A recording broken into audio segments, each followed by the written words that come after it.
recuperar el Evangelio. ¿Ok?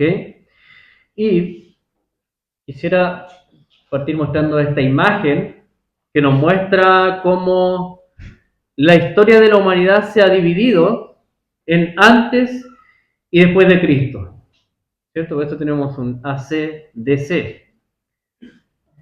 Por eso decimos que estamos, ¿en qué año? 2024, después de Cristo. Después de Cristo. Y quisiera preguntar, ¿se puede decir lo mismo de tu vida? ¿Existe un antes de Cristo y después de Cristo en tu propia historia? En la iglesia de los Gálatas, la predicación del falso evangelio comenzó a generar un regreso a la época antes de Cristo. Y no porque los Gálatas hayan inventado la máquina del tiempo precisamente, sino porque su mal entendimiento del evangelio los estaba haciendo volver a la vieja manera de relacionarse con Dios como si Cristo aún no hubiese venido. Tal vez algunos de nosotros también han experimentado el regreso a la vieja manera de relacionarse con Dios, o quizás nunca han experimentado la nueva manera de relacionarse que Cristo trajo. Por eso, es muy necesario que junto con el apóstol Pablo comprendamos, y esto es lo que vamos a estar viendo hoy día, que en Cristo hemos pasado de ser esclavos de la ley a ser hijos de Dios. Una buena pregunta para saber cómo estamos es la siguiente: ¿te estás relacionando con Dios por medio de la vieja manera en la ley? ¿O disfrutas la novedad espiritual de ser un hijo o hija de Dios? Oremos al Señor. Padre Celestial, hemos leído tu palabra, Señor. Ahora que vamos a profundizar en ella, te pedimos, Espíritu Santo, que tú apliques esta palabra y el Evangelio a nuestros corazones, Señor. Que baje nuestras barreras, nuestra resistencia, incluso distracción, Señor. Cualquier cosa que queramos poner como obstáculo para no recibir tu palabra, Señor. Para que tu Espíritu Santo, Padre amado, pueda aplicar estas verdades en nosotros y ser transformados por ella. En el nombre de Jesús te lo pedimos. Amén. Amén. Quiero mostrarles el flujo de esta predicación, que viene de la siguiente manera.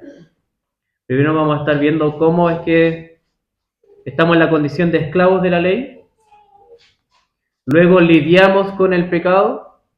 Hay una curva ahí como hacia abajo. Lidiamos con el pecado. Una buena noticia que nos levanta y nos llama a vivir la nueva identidad. ¿Ya? Eso es lo que vamos a estar viendo entonces esta mañana. Veamos con lo primero, ¿cierto? Como esclavos de la ley. Antes de Cristo estábamos sometidos a la ley. Ya algo de esto lo estuvimos viendo la semana pasada, no sé si se acuerdan, pero si tienen su Biblia ahí, capítulo 3, versículo 22, decía, la Escritura lo encerró todo bajo pecado, ¿se acuerdan? La Escritura lo encerró todo bajo pecado. Y después seguía, antes de venir la fe, estábamos encerrados bajo la ley, confinados, así como quien está en una cárcel, confinados, para la fe que había de ser revelada. Y ahora el apóstol Pablo lo explica, esto mismo, antes de Cristo estábamos sometidos a la ley, lo explica usando el ejemplo de un heredero menor de edad, como vemos en los versículos del 1 al 3. Digo pues, mientras el heredero es menor de edad, en nada es diferente del siervo, aunque sea el dueño de todo. En la práctica no se diferencia de un siervo, sino que está bajo guardianes y tutores hasta la edad señalada por el Padre. Pequeñito, no puedes hacer lo que quieras. ¿Ya? Tienes un guardián, tutor ahí, que está velando, observando, hasta que la edad señalada por el Padre. Así también nosotros, mientras éramos niños, estábamos sujetos a servidumbre bajo las cosas elementales del mundo. Esta es la realidad que corresponde antes de Cristo, o una vida sin Cristo, ¿ya? Derechamente.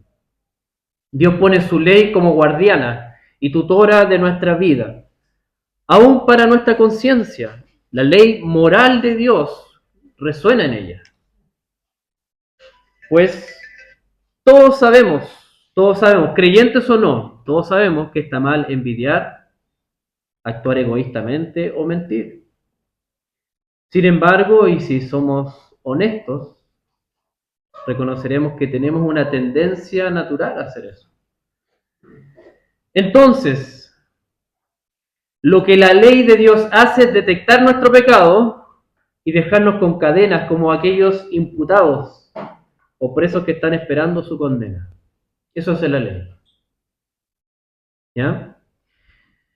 Bueno, ¿y qué hace el ser humano cuando se ve así, se ve pillado, diríamos en buen chileno? De mal en peor. Porque recurre a la idolatría o al legalismo. El conflicto se hace mayor, ya que estando cautivos de la ley, el ser humano busca lidiar con su pecado recurriendo a más pecado. Y esto es lo que describe el apóstol Pablo en el versículo 8.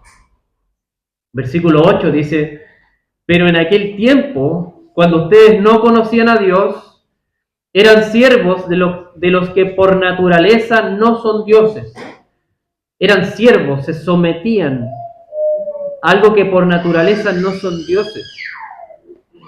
En la ignorancia de Cristo, el ser humano recurre a ídolos, es decir, aquellos que por naturaleza no son dioses, pero los trata como si lo fueran. Como si estos tuvieran la capacidad para quitar la condena por los pecados, calmar la conciencia y hacer sentir mejor a la persona consigo misma. Por ejemplo, obtener la aprobación de los demás. No sé si te ha pasado que te encuentras pecando y sabes que obraste contra la ley de Dios, pero se lo cuentas a alguien y sabes a quién contárselo, ¿cierto? Y empiezas a justificar tu pecado y no quedas tranquilo, tranquila, hasta que la otra persona te diga: está bien lo que hiciste. Yo hubiese hecho lo mismo, y peor quizás. Ahí estamos tratando a esa persona como un dios o diosa, que nos libera de la culpa, porque ya dice que está bien, y nos da su aprobación. A veces puede ser una pareja en una relación amorosa u otra persona, pero en el fondo es lo mismo. Es una manera de idolatría.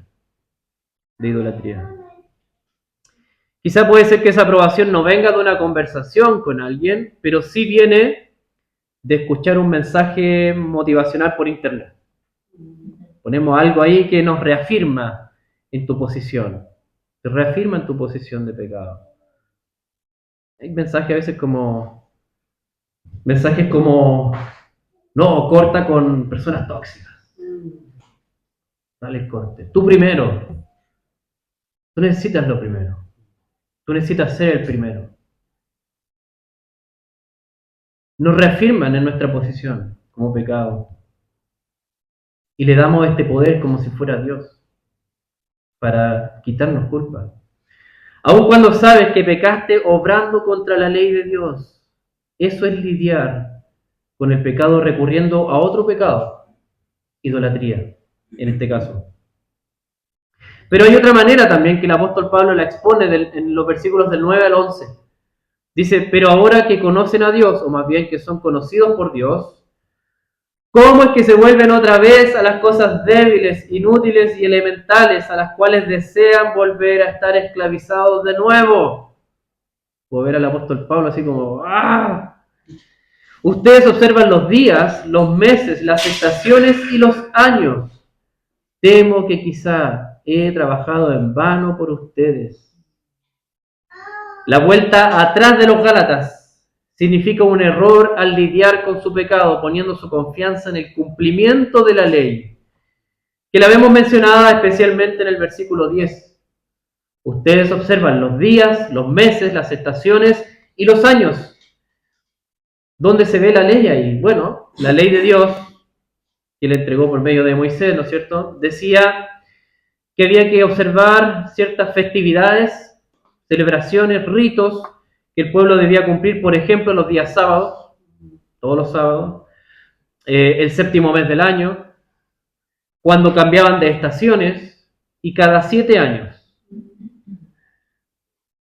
Y en eso estaban los gálatas, volviendo, sometiéndose a esos preceptos de la ley, creyendo que así iban a tener la aprobación de Dios, iban a ser aceptados por Dios. Entonces, estando como siervos encadenados de la ley, en vez de esperar el cumplimiento de la promesa de bendición de Dios por medio de la fe, lo que hace el ser humano es someterse a una religión por obras, pretendiendo lidiar con su pecado por medio del cumplimiento de la ley.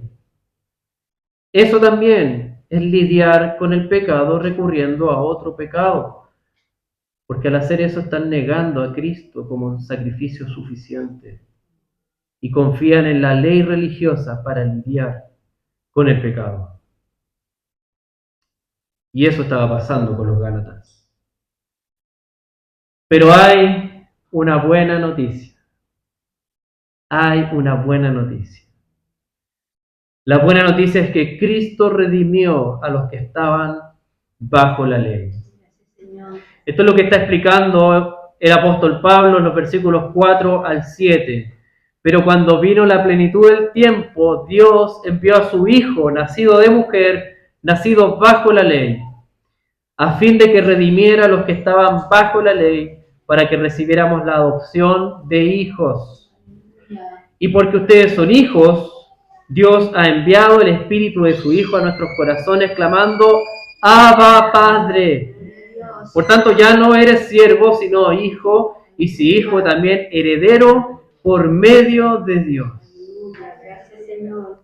Amados hermanos, cuando el tiempo que Dios había establecido se cumplió, eso está diciendo, Dios envió a su Hijo a nacer como uno de nosotros, nacido de mujer.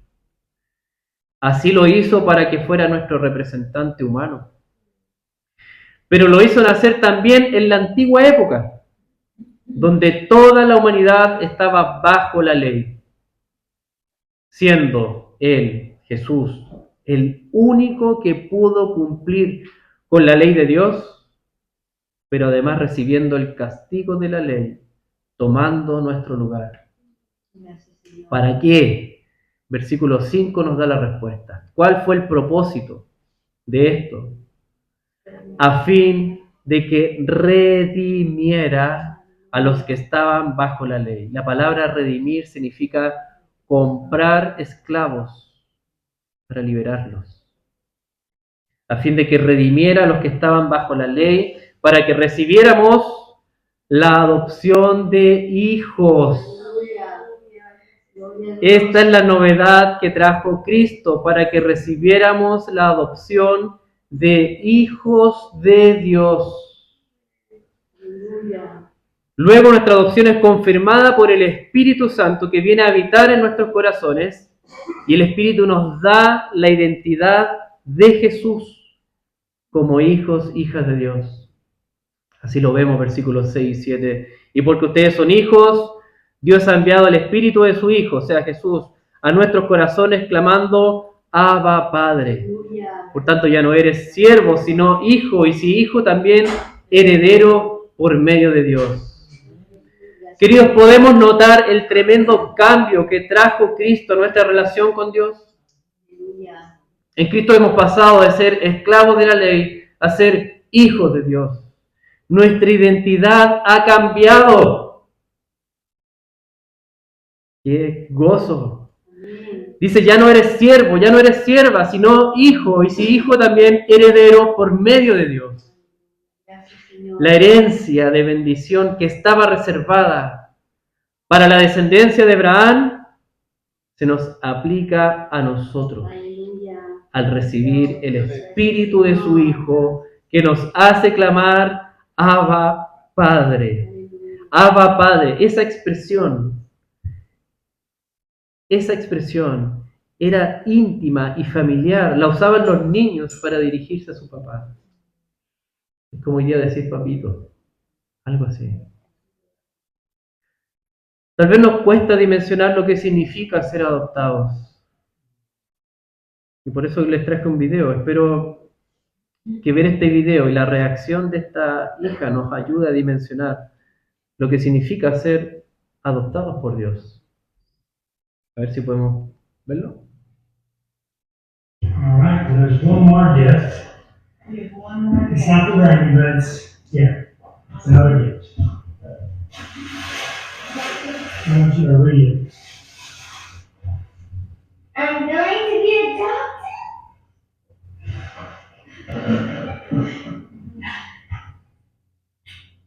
Anyways.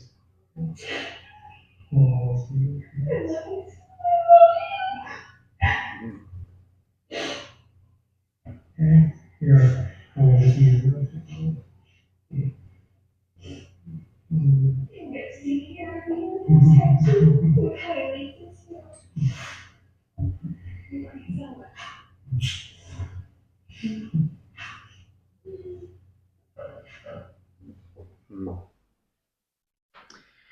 Con Dios ha sucedido lo mismo.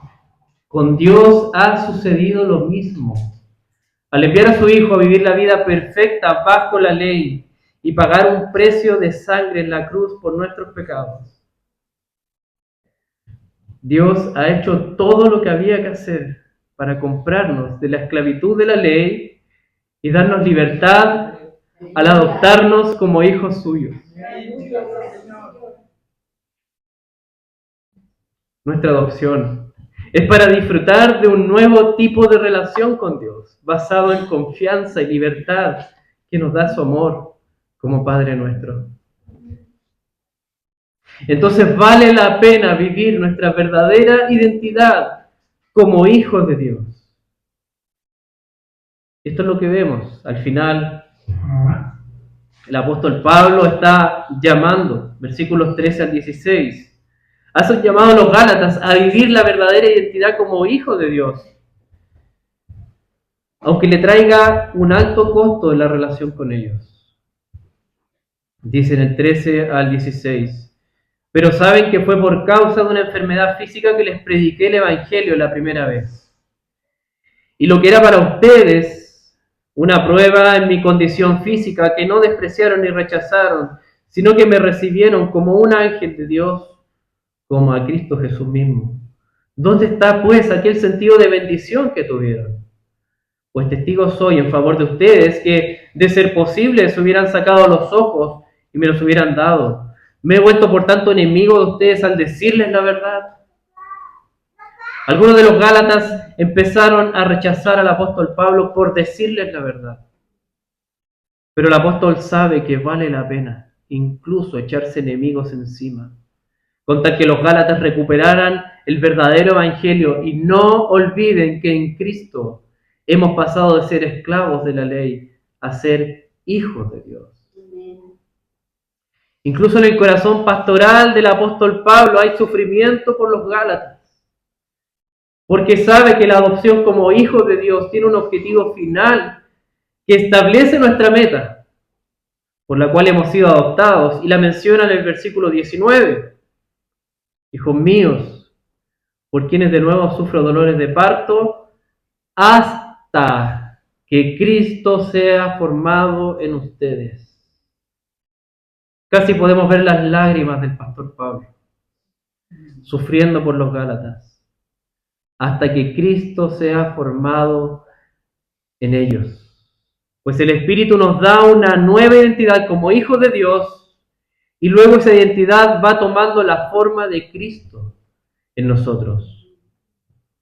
Pero con su mal entendimiento del Evangelio y su confianza en el cumplimiento de la ley para tener una buena relación con Dios, los Gálatas estaban renunciando a su identidad de hijos adoptados de Dios y a esa relación basada en la confianza y libertad que nos da su amor como Padre nuestro. Queridos, la misma confianza y libertad que Cristo gozó desde la eternidad, Él la comparte con nosotros. Gracias, Señor. al compartirnos a su Padre por medio de la adopción. Por eso el apóstol Pablo les hace este llamado. Aunque a algunos no les guste, Gálatas, vale la pena vivir nuestra verdadera identidad como hijos de Dios. No renuncien a ella, porque en Cristo hemos pasado de ser esclavos de la ley a ser hijos de Dios. Amada Iglesia, El Salvador, puede ser que a algunos les cueste ver a Dios como Padre, porque tal vez su propia experiencia personal con su padre biológico no fue buena. El sentimiento que más viene a ti puede ser abandono o temor frente a la palabra Padre.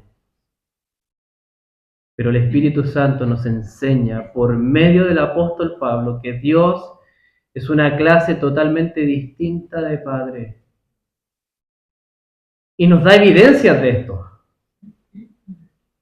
Nos da evidencia de esto, ya que dio lo más valioso que tenía, su Hijo amado, para poder redimirnos y adoptarnos como hijos suyos.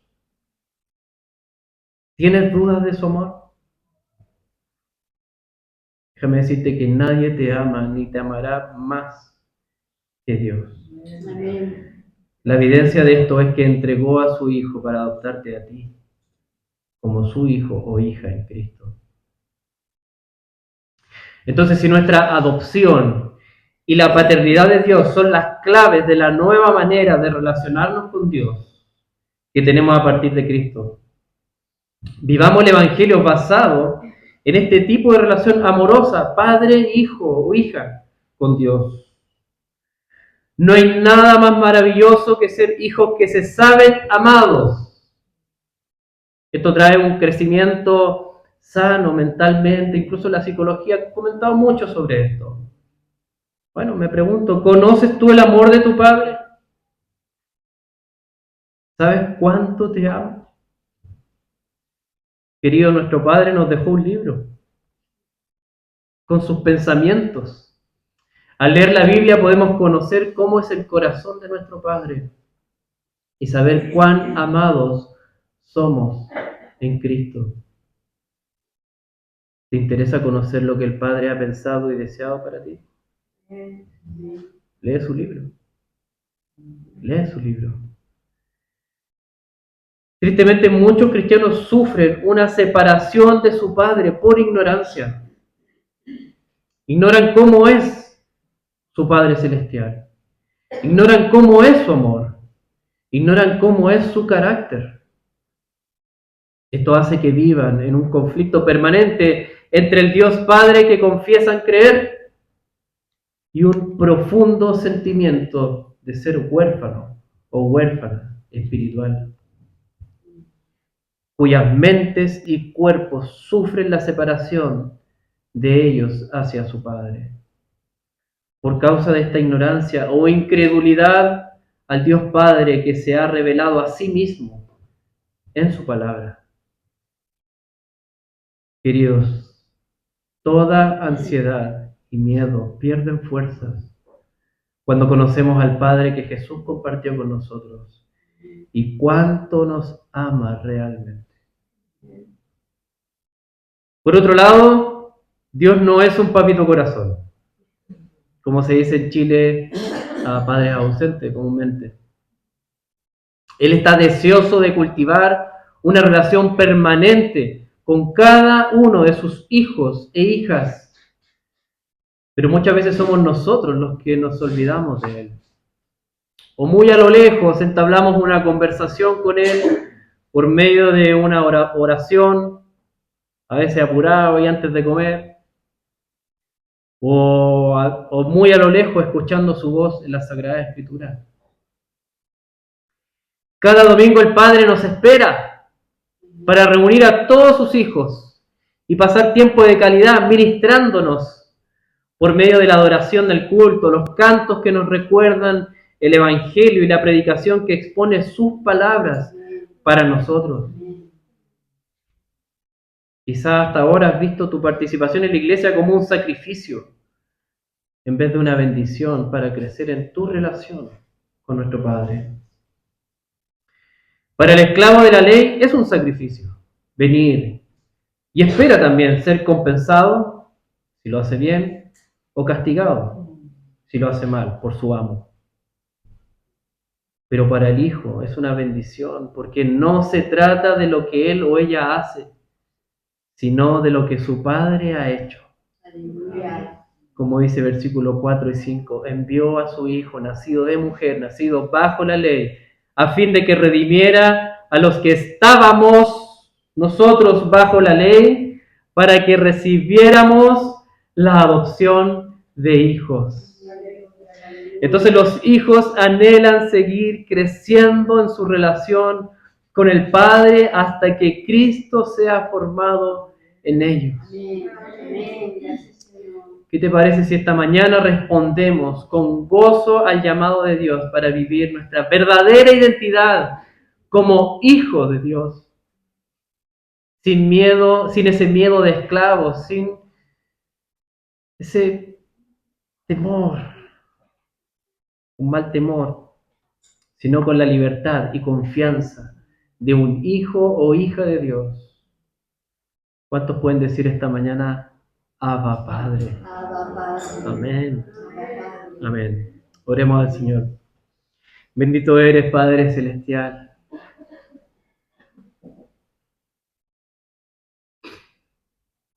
Nos gozamos, Señor, de nuestra nueva identidad como hijos tuyos, Señor.